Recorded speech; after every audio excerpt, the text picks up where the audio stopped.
Assalamualaikum warahmatullahi wabarakatuh, teman-teman pengguna TikTok. Berikut saya akan bacakan kabar baik yang menurut saya kepada teman-teman yang aktif menggunakan TikTok. Selanjutnya, setelah teman-teman ketahui informasi ini, tergantung pada pribadi masing-masing yang masih mau menggunakan TikTok atau mempertimbangkannya untuk segera menghapus. Dari Kontan ID itu sebetulnya sudah hampir setengah bulan karena terbitnya pada tanggal 1 Juli 2020. Ini kabarnya 1 Juli 2020. Silakan teman-teman buka di Kontan ID. Di situ judulnya, hati-hati TikTok dan aplikasi ini bisa mengintip password, rekening dan uang kripto. Jadi uang kripto ini maksudnya uang digital ya, yang selama ini santer atau yang populer kita dengar namanya Bitcoin, kemudian dan sejenis lainnya. Dari Kontan ID dikabarkan bahwa Anda hobi TikTok, sebaiknya baca kabar ini. Beta publik pertama sistem operasi iPhone iOS 14 mengungkapkan TikTok dapat mengakses clipboard. Berbahaya jika kebetulan Anda menyalin informasi penting seperti nomor rekening bank atau nomor jaminan sosial. Clipboard adalah suatu tempat di memori untuk menyimpan sementara hasil copy. Jadi setiap kita mengcopy memori untuk menyimpan sementara hasil copy, jadi setiap kita mengcopy gambar atau teks, maka saat itu juga gambar atau teks itu akan tersimpan di dalam clipboard. Nah, jadi itu yang disebut dengan clipboard di handphone ya. TikTok merupakan aplikasi video berdurasi pendek yang sangat populer, bahkan menjadi aplikasi paling populer di App Store dan Play Store. Namun, Peterson Institute for International Economics menyebutnya sebagai masalah besar dalam hal keamanan. Pada bulan Februari, sejumlah pengembang menemukan masalah terkait sistem copy paste di iOS yang membuat informasi sensitif tidak terlindungi.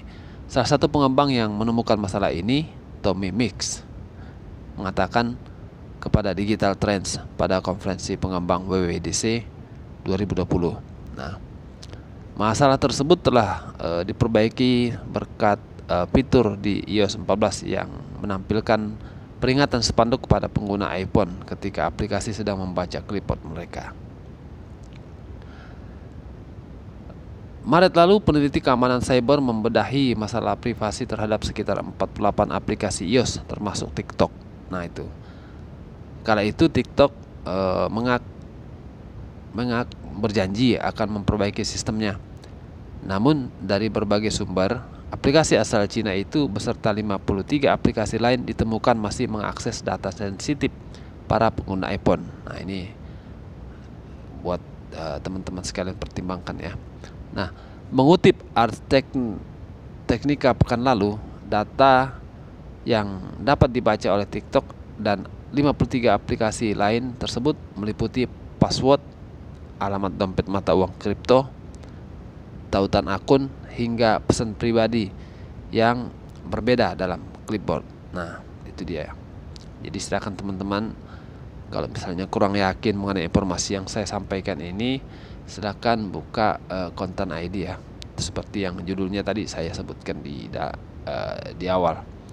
Kemudian teman-teman baca sendiri. Nah, terkait hal tadi, lalu apa penjelasan TikTok? Nah, itu pertanyaannya. Kita lanjut, ini kan halaman pertama, kemudian kita lanjut ke halaman yang kedua. Kita lihat.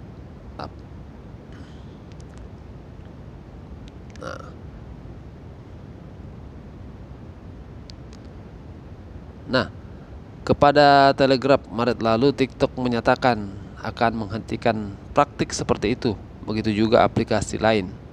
Namun Telegraph pekan lalu melaporkan ketika versi beta iOS 14 dirilis awal bulan ini, sistem operasi Apple itu mendeteksi TikTok masih melakukan pengintaian. Begitu juga aplikasi seperti Aquater Weather, AliExpress, Call of Duty Mobile, Google Net News, Overstock, Patreon, dan TikTok. Nah, ini lagi-lagi TikTok disebutkan.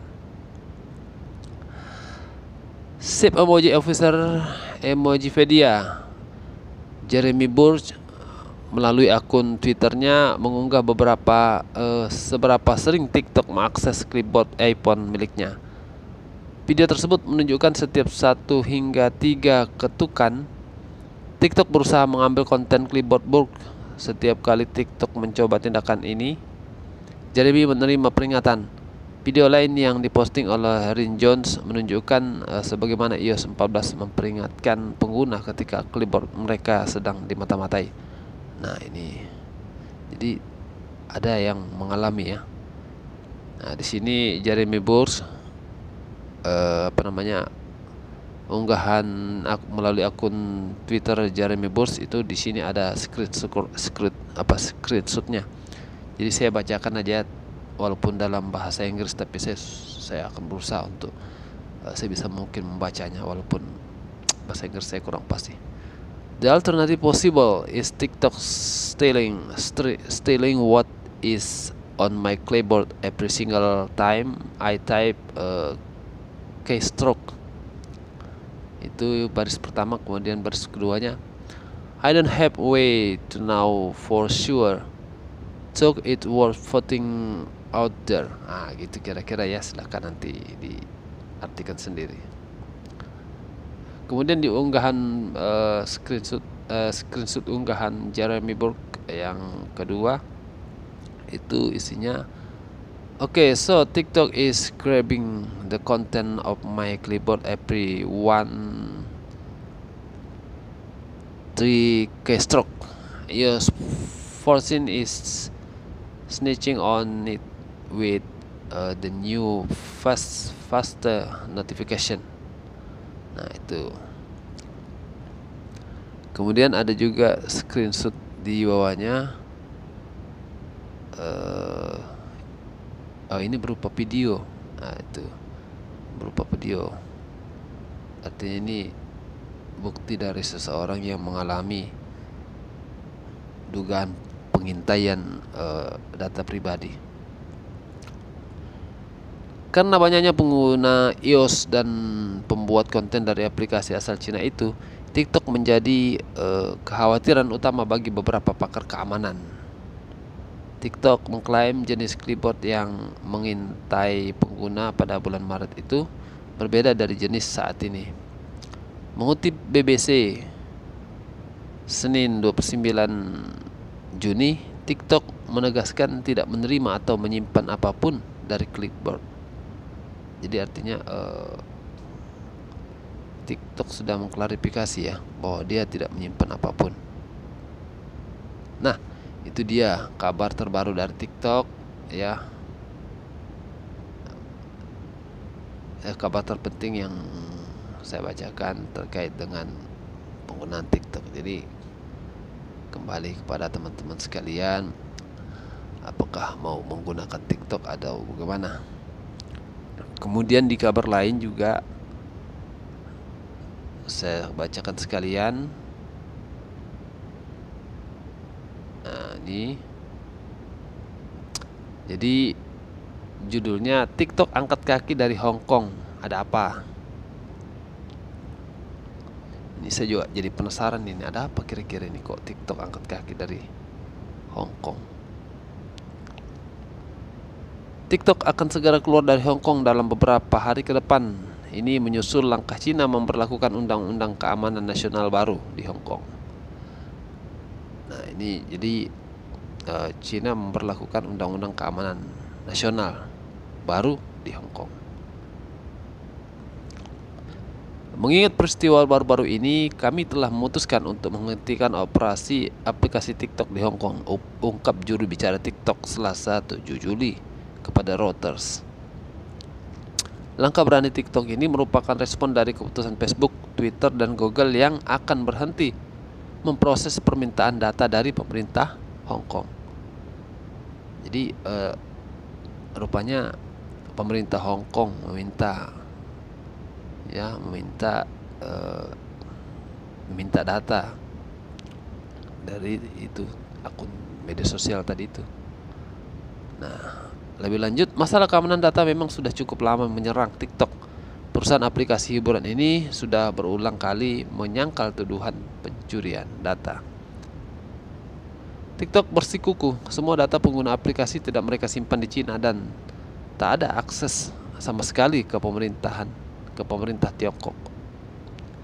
Secara tegas TikTok menegaskan tidak mematuhi permintaan dari pemerintah Cina untuk menyensor konten apalagi sampai mengakses data pengguna. Meski angkat kaki dari Hong Kong, sebenarnya tidak terlalu merugikan TikTok dari segi bisnis. Bekas koloni Inggris ini termasuk pasar yang kecil bagi TikTok. Pada Juni lalu, TikTok melaporkan hanya menarik 150.000 pengguna di Hong Kong. Jadi ternyata TikTok ini di Hong Kong tidak begitu banyak ya, sekitar 150 ribuan begitu. Secara global, TikTok sudah Secara global, TikTok sudah diunduh lebih dari 2 miliar kali lewat toko aplikasi Play Store atau dalam kurung Google, karena Play Store ini kan milik Google. Kemudian juga melalui App Store dari Apple atau Apple. Nah, di Cina, TikTok sebenarnya tidak tersedia. Sebagai gantinya, ByteDance menyediakan aplikasi serupa dengan nama Douyin. Oh, ternyata di Cina ini tidak ada TikTok. Yang ada tuh Douyin. Pembedaan nama itu memang sengaja pengembang TikTok lakukan sebagai strategi pemasaran yang lebih luas secara global. Nah, itu dia kabar kedua dari TikTok yang sempat saya bacakan. Selanjutnya kembali ke teman-teman sekalian ya. Intinya ya, TikTok ini juga sebagai media untuk mengekspresikan diri melalui video pendek yang juga dapat menghasilkan pundi-pundi. Ya, sebetulnya ada positifnya dan negatifnya, kembali ke diri teman-teman masing-masing. Oke, sekian dari saya, semoga bermanfaat ya. Terima kasih sudah menyaksikan video ini, sampai ketemu lagi. Wassalamualaikum warahmatullahi wabarakatuh.